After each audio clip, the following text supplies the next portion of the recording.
With the lack of apps available for the Samsung Gear S3, its abilities in the fitness space come to the fore. And the good news, it's fully featured in the department. There's GPS on board for solid run tracking, an accelerometer for counting repetitions of CrossFit activities, smart integration with Samsung's S Health platform, and a few other nuggets to get you feeling more active throughout the day. The daily move nudges are the best we've ever seen on a smartwatch. The animations to get you moving each hour are neat, showing little snoozing shoes and highlighting that you're being sedentary rather than just telling you to move irrationally. There are also little tips embedded to help you get the most out of your daily routine.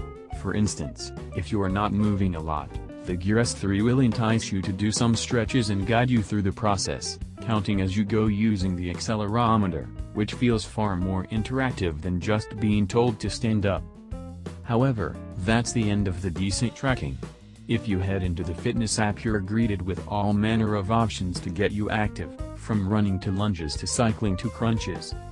Trying the body weight options, the accuracy was thoroughly mixed. Squats were perfect, with each on tracked properly. However, lunges, crunches and star jumps were all just utterly useless, with nothing being checked off properly, so the workout was redundant.